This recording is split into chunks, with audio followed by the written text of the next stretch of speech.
Sejam bem-vindos ao Podpad. Eu sou a Gabi e ela é a Linelli e essa é a sua nova rede de apoio. Vamos falar hoje sobre recebi alta da maternidade. E agora? Primeira coisa, uma rede de apoio. Ela precisa de pessoas, determinar quem serão as pessoas que vão ajudar ela a hora que ela chegar. E o mais importante também, além de definir as pessoas, ela tem que esclarecer para essas pessoas o que ela quer. Porque às vezes você fala, você é minha rede de apoio, tal, minha sogra, minha cunhada, minha irmã, só que você não gosta que a tua irmã mexe nas tuas coisas, você não gosta que ela lava a tua louça. Então, assim, explicar, conversar, dar a ciência para essas pessoas que vão te ajudar. Olha, Gabi, você pode ir no mercado para mim quando eu precisar, você pode organizar, lavar minha louça, você pode fazer isso, fazer aquilo, ou dar banho no bebê. Enfim, designar funções e dar espaço para essas pessoas conseguir te ajudar. Porque às vezes você tem a rede de apoio e a própria mãe não deixa as pessoas ajudarem, né? E tem que ver bem quem é a rede de apoio, porque na hora que o bebê nasce, some todo mundo. Eu tenho meus compromissos, eu tenho minha família, eu tenho minhas coisas. Então, assim, se você não puder ter uma babá, vê se a sua sogra pode ficar os primeiros 10 dias na sua casa. Vê se o seu marido vai ter a licença maternidade para ele poder te ajudar. Porque você não vai conseguir fazer a comida, lavar a roupa, cuidar dos outros filhos, tudo sozinha. Então, tem que ter a ajuda de alguém. E passar pelo porpério, né? Que é o terror quando você recebe a alta da maternidade, o porpério, ele é bem puxado para as mães. Sim, e nas decisões, quando você estiver lá com seu marido, ou mesmo com a sua sogra, você não pode esperar que a pessoa faça, principalmente com homem, gente. Homem não faz nada direito. Você tem que falar, e assim, não é falar, tipo, precisa... Tô cansada, não tô aguentando. Não, amor, precisa ir no mercado, precisa colocar a roupa na máquina. Olha, você pode ficar com a criança para eu tomar banho? Sejam claras no pedido, nas decisões de vocês. Porque sempre vai ter uma pessoa ali para ajudar. Mas às vezes a pessoa não entende, pode né? achar também que está se intrometendo, muito invasiva. Invadindo, Então, sejam claras. Porque às vezes você vai falar pro marido, põe a roupa lá na máquina para bater.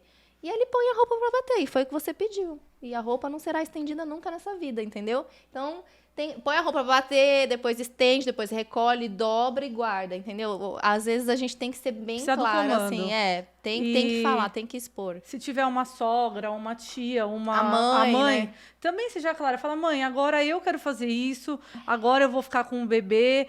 Pra ficar tudo bem, pra não ficar também aquele monte de gente, ninguém fazendo nada. Sim. Você lá, às vezes, com uma cesárea recém-operada. E aí fica complicado, né? Com dor, e aí com um monte de coisa acontecendo, seu corpo mudando, o bebê chorando. E é aquela confusão de sentimentos ali, né? E você tem que organizar muito bem isso na sua vida. E o melhor momento é antes do nascimento. Não adianta no porpério, a hora que você chega na sua casa, você... faz isso, faz aquilo. Às vezes você não tá nem com cabeça para isso. Tudo vira de cabeça para baixo. E aí você chegou em casa com o bebê. O bebê tá lá. E aí, amiga? O que você faz com essa criança? Qual que é o primeiro surto? O primeiro surto da galera é o coto umbilical, onde era o cordãozinho, um umbiguinho que vai cair aí. Cai depois de quantos dias mesmo, amiga? Pro pessoal aí não ficar aflito? Geralmente de 7 a 14 dias pro cordãozinho, pro coto cair. Esse coto, ele, nos primeiros dias de vida, ele é bem gelatinoso, parece uma geleia, molenga, amarelado. Com o passar dos dias, ele vai ficando escurinho, ele vai secando, ficando bem seco e durinho. E duro. Vai vendo que ele vai ficando durinho mesmo. Esse processo que a gente chama de mumificação. Vai ficando durinho e vai ficando mais difícil mesmo para você erguer. Então, às vezes, o que acontece? A mãe tá lá limpando nos primeiros dias da maternidade, tá limpando ok. Só que esse coto, ele começa a ficar mumificado, mais durinho, né? E aí, a mãe tem a aflição de erguer e limpar embaixo. Né, amiga? Você já pegou várias infecções assim também, né? Acaba acumulando um pouquinho de secreção. Exatamente. E aí, não precisa ter medo na higiene do coto, tá? Então, sempre, trocou a fralda, vai limpar o coto. Pô, que chato, toda vez que trocar a fralda eu vou ter que limpar? Vai. E depois que o umbiguinho cair, que vai ficar aqui uma... Às vezes acaba ficando um pedacinho ainda, você continua limpando com o cotonete. Passa o cotonetezinho ali por fora, não precisa enfiar lá dentro do coto nem nada, para manter essa higiene, porque ele vai regredindo e acaba ficando normal. E vira um umbiguinho 7 normal. a 14 dias para o coto cair. O coto do meu bebê não caiu. Acima de 21 dias, a gente começa a se preocupar. Mas o pediatra vai estar acompanhando e aí vocês vão Isso. fazendo a investigação no posto. O ideal é que passe no pediatra na primeira semana após a alta, né? O banho. Como O é que é banho. feito o banho do recém-nascido? Chegou em casa, trocou a fralda, tá tudo bem, o coto tá limpinho. Como é que vai fazer o banho dessa criança? Não é em qualquer horário, tá, gente? Principalmente época de frio, depende da região que você está assistindo aí nosso vídeo. Às vezes é mais um ventinho mais fresco, mais frio. Geralmente a gente vai procurar o horário mais quente do dia, né? Normalmente é aí na hora do almoço, né? Que é o sol tá bem forte, é mais quente. Então sempre deixar um ambiente mais quentinho possível para o bebê não sentir tanto frio. Mas é só pegar a criança e levar pra banheira e colocar a criança lá? Não, tem que preparar, né, amiga? É, então. Vamos preparar essa banheira. Normalmente é na banheira.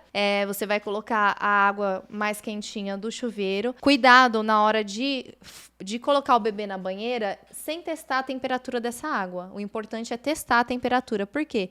A água gelada não é bom, mas quente também não é bom. Pode queimar o bebê. E assim, você preparou a banheira, você colocou a água, a temperatura tá boa. Não sai correndo com o bebê para dentro da água. Prepara os materiais do lado. Deixa o sabonete líquido do lado. Deixa O ritual todo toalha, completo. algodão, fralda, tudo próximo, para você não ter que pegar o bebê e esqueci a toalha. Sai correndo com o bebê pela casa pegar a toalha. Às vezes não tem ninguém naquele horário ali.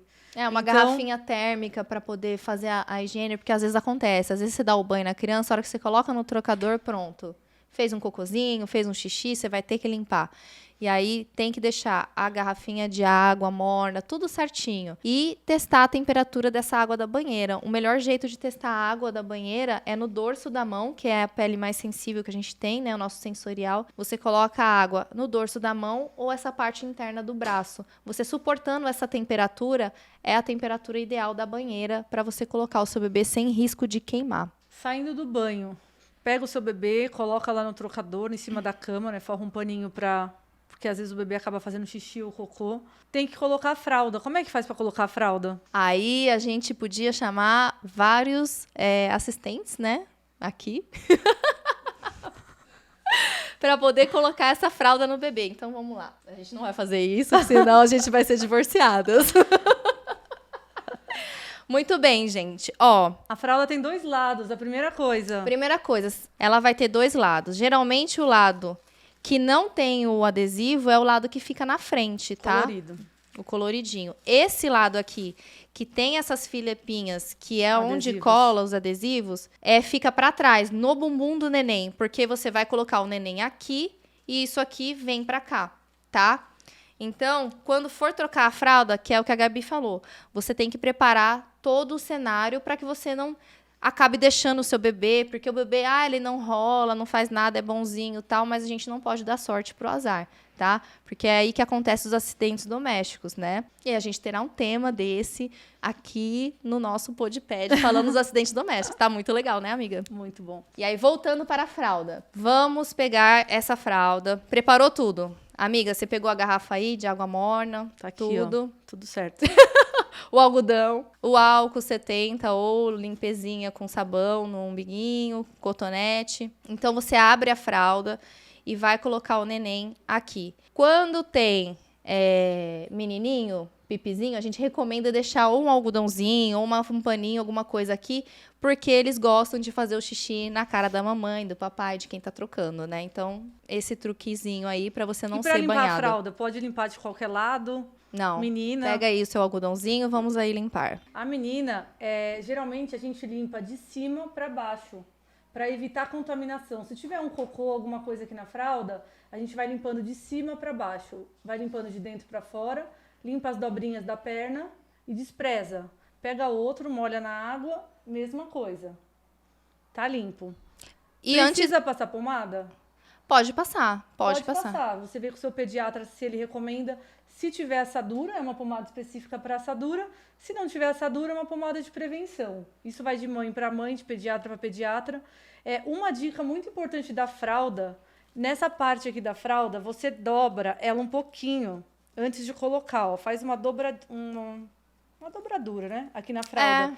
Porque na hora que você colocar essa fralda no bebê, fechar a fralda. Se a fraldinha tiver ou cocô, aqueles cocôs que vazam para tudo que é lado. Que vai nas costas inteira, que você acha que só um banho salva a sua criança. Se a fraldinha estiver fechada, o cocô não sai direto, o xixi não sai direto. Não vaza acaba na roupinha. evitando aquele monte de acidente, certo? E uma coisa que a gente até esqueceu de falar, a primeira coisa vai limpar o umbiguinho, né? Porque você vai trocar a fralda, a primeira coisa você vai limpar o umbiguinho, porque depois você vai descer aqui pra parte do cocô, xixi, que é contaminado. Então, antes de trocar a fralda, você vai limpar a mão, vai lavar e vai trocar a fralda do bebê. Higienizou o coto umbilical, aí você vai pra parte da fralda. E Tá? lenço umedecido? Pode usar lenço umedecido?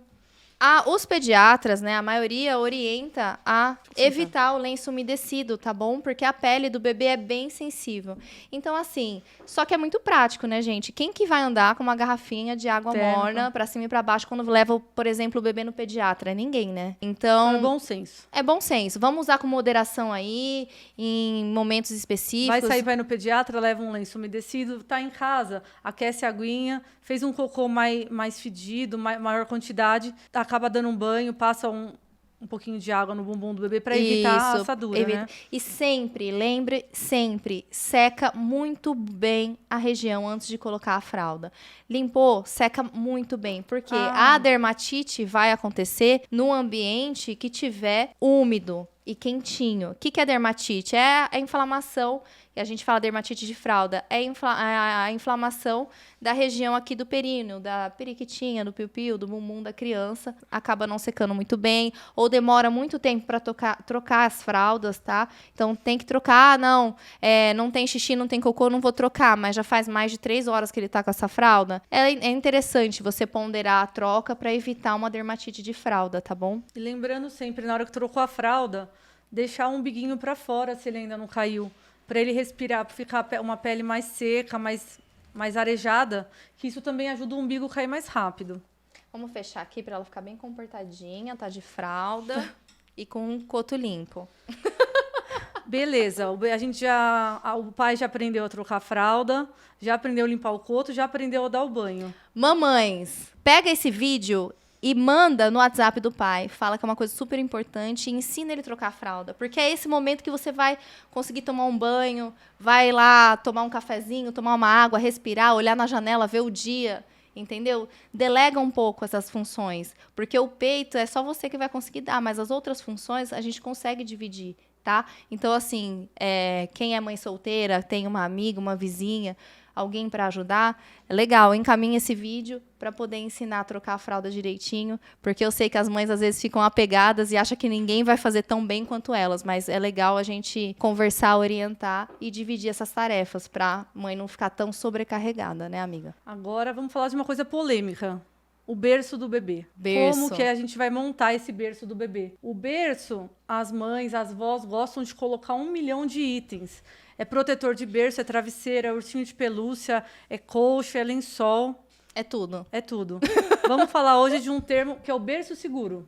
O que é o berço seguro? O berço seguro, ele não tem almofadas, ele não tem aquele protetor do berço, ele é um colchão mais durinho, ele não tem travesseiro, não tem bichinho de pelúcia. Não tem nada. Ele é bem borocochosinho, viu, gente? É bem assim, dá uma leve depressão, a avó fica achando que você, né, não tá cuidando direito da criança porque não fez tá desfazendo lá do enxoval que ela bordou, mas não é isso, é para não ter risco de sufocamento no bebê, tá? A primeira causa de morte em menores de 1 ano é o sufocamento. Que é o bebê que acaba se sufocando com os protetores, travesseiros, coberta, ursinho de pelúcia. Então, é a maior taxa de mortalidade no menor de 1 ano é o sufocamento. E um dos motivos é as condições do berço, né? Sim, a gente orienta a colocar umas 2 roupinhas, dependendo da temperatura do quarto, dependendo se o ar-condicionado estiver ligado ou o ventilador. É sempre uma roupa acima. Se a gente tá com uma manga assim, a gente coloca uma manga comprida no bebê. Se a gente tá com um casaco, coloca 2 no bebê. Então, assim, vamos colocar 2 macacõezinhos no bebê e cobrir da cintura para baixo. Porque o bebezinho, ele fica fazendo movimentos. Numa dessa, aquele movimento o braço, ele puxa para a cabeça. E o cobertor tampa o nariz, o bebê para de respirar, quando você vai ver, já foi. Já foi. E aí não dá tempo. E travesseiro? Travesseiro, a menor de 1 ano, nenhum, né, amiga? Nenhum. A gente vai deixar também uma fotinho aqui, mostrando a traqueia do bebê quando tem travesseiro. O bebê, ele acaba dobrando um pouquinho o pescoço. Nessa que ele dobra o pescoço... Pega, Lila, vamos ver se a gente consegue fazer com ela. Aqui, ó, o bebê e... Quando você põe o travesseiro aqui no bebê, a cabeça do bebê, olha, aprofunda aqui, ó, acaba ficando muito dobrado. A traqueia do bebê é do tamanho de uma caneta, Bic, mais ou menos. Você fazendo isso, você vai perder metade da passagem do ar. Nisso que perdeu a passagem do ar, o bebê ele pode fazer uma apneia, ele pode parar de respirar e ninguém vê. E ninguém vê, Então, exatamente. assim, até 1 ano de idade, ele vai ficar sem travesseiro. Ah, doutora, mas a minha pediatra indicou um travesseiro anti-refluxo. Tudo bem, aí é permitido. Tudo É bem. um caso à parte. Aqui a gente tá falando no geral, tá, gente? O travesseiro tem travesseiros para refluxo que pediatra indica, é o ideal, mas aí o seu pediatra vai indicar o travesseiro ideal para o seu bebê, vai te explicar, te dar todas as orientações e você vai seguir. Não é... E o travesseiro anti-refluxo, ele não é usado embaixo da cabeça do bebê. Ele é usado embaixo do colchão, levantando o colchão mais ou menos uma angulação assim de 45 graus. Ele fica mais elevadinho o colchão. Não é que o bebê vai ficar com igual o travesseiro, igual a gente deita. Ele vai ficar... O bercinho do neném vai ser um pouquinho mais elevado, entendeu? Para evitar esse refluxo. Isso. E aí também tem outra parte que é muito polêmica, que é a posição que o bebê tem que dormir. Ah, as vovós piram, né? Todo mundo pira. Todo mundo pira, todo mundo pira. Vai pôr pra dormir de barriga de lado, porque se vomitar não engasga. Mas Tem não. até uma campanha na televisão que está escrito este lado para cima. Este lado para cima quer dizer a barriguinha para cima. Ah, mas da onde que tiraram essa ideia? Tem estudos que falam que o bebê de barriguinha para cima evita a morte súbita do lactente. E outra, se o bebê está com a barriguinha para cima e vomita, ele vai começar a tossir. Se você está dormindo, o pai ou a mãe está dormindo, vai falar, Acorda na nossa, o que hora. meu bebê está tossindo? Você vê que ele vomitou Sim. e aí você vai lá e socorre o bebê. Se ele está de lado e ele tomba para baixo, ele vai sufocar a cabecinha no lençol, em alguma coisa. Ele não tem autonomia para desvirar. Ele consegue virar, mas Exatamente. desvirar ele não consegue. Ele não sabe que ele tá ali sem conseguir respirar porque ele virou a cabeça e que ele tem que virar de novo. Ele não tem essa consciência ainda. Então, o mais indicado, o preconizado, é barriguinha para cima, tá, gente? A morte súbita, que a Gabi comentou, geralmente ela ocorre na faixa etária aí de 2 a 4 meses, que é quando o bebê começa mesmo a se virar, né? E a posição, os estudos falam que a posição prona, que é de barriguinha para baixo, aumenta a chance disso acontecer. Então, sempre dá uma olhadinha lá no seu bebê, sempre orienta o pessoal em casa a colocar o seu bebê para dormir de barriguinha para cima para evitar sufocamento A morte súbita. O que é a morte súbita? A morte súbita é quando o bebê morre do nada. Sem explicação sem nenhuma. explicação. Tava dormindo e o bebê acordou morto. A mãe pensa 1 milhão de coisas. Tem vários estudos que têm teorias que falam de algumas possíveis causas. Por exemplo, cama compartilhada. O bebê está na cama dos pais. Isso também é um risco para a morte súbita. Porque às vezes a mãe está muito cansada. O que acontece? Existe o aleitamento que a mãe pode fazer deitada. Ela pode, sim, fazer o aleitamento deitada. Só que a gente sabe que o porpério, o desgaste emocional e físico da mãe que acabou de ter bebê é muito intenso. Então, o que a gente sempre orienta? Vai amamentar deitada? Procura ter uma outra pessoa ali no mesmo ambiente, porque a pessoa vai olhar. Se caso você pegar no sono quando você está amamentando o seu bebê e caso a sua mama cair um pouco no narizinho, dificultar essa respiração dele, a outra pessoa vai te sinalizar. Porque a gente dorme dirigindo, cansaço é traiçoeiro, o sono é traiçoeiro. Então, pode acontecer, sim, de asfixiar o bebê durante a amamentação deitada, tá? Então, alguém junto durante essa amamentação que a mãe faz deitada é muito importante, porque auxilia isso e diminui muito o risco. Isso. E tem 3 coisas que dá para evitar a morte súbita, que é a posição supina, barriga para cima. Em qualquer hipótese, o bebezinho de barriga para cima. Evitar cigarro. Tem estudos que falam também que o fumo na gestação ou após a gestação, o ambiente que a criança está com o cheiro do cigarro, também piora, é um fator de risco. E cabeça descoberta. O bebê sempre tem que estar com a cabeça descoberta para evitar esse risco de morte súbita. Então, não fumar, deixar a barriguinha para cima. E os bracinhos livres. Isso coberta, já vai ajudar muito. Evita de subir a coberta, né? Igual você falou. E a gente já pegou uma vez num plantão uma mãe que chegou com o bebê desacordado. Foi horrível. O bebê já chegou em óbito pra gente. E já fazia um tempo. E a mãe falou que estava dormindo e acordou com o bebê roxo. A gente fez tudo que podia lá pelo bebê e não teve o que fazer. Não teve, porque E já a chegou mãe geladinho, ficou se culpando. né? Será que eu dormi em cima do bebê? Será que ele vomitou e teve um Não sabia gasgo? explicar. Não sabia explicar. Então, assim, tem que ficar bem esperto. E depois, de quantos dias da alta da maternidade que eu vou levar o meu bebê no pediatra? É no dia seguinte? Não, o bebê teve alta, ele tem que ter as condições de alta, né? Ele tá, Sim. a gente vai falar mais pra frente, a perda de peso do bebê, né? O bebê acaba perdendo até 10 a 15% do peso Na primeira semana, na primeira semana de vida e depois começa a recuperar.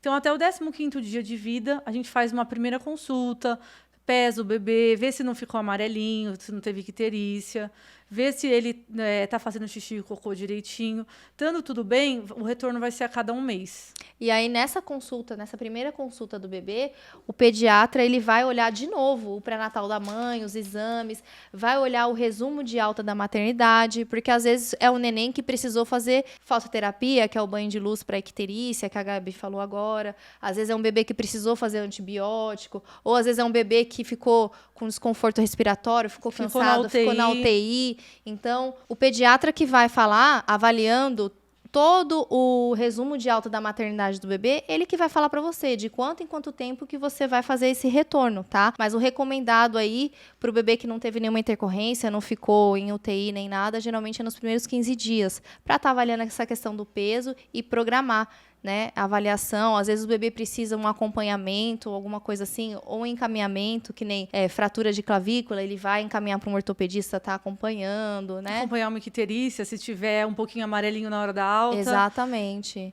Às vezes tá com dificuldade ali na pega, na amamentação, às vezes a mãe precisa de uma ajuda, de prescrever um complemento, alguma coisa assim. É tudo o pediatra que vai acompanhar e ele vai falar para vocês, olha, volta daqui 1 semana, daqui 15 dias ou daqui 1 mês e vai dando essa sequência aí no bebê. Compartilhe e oriente o seu marido, o seu amigo, que a mulher está grávida. Orienta, manda para ele, ensina a trocar a fralda, para poder dividir isso aí e ajudar a aumentar a sua rede de apoio, tá bom? Se inscreve aqui no nosso canal, curte. Deixa o like.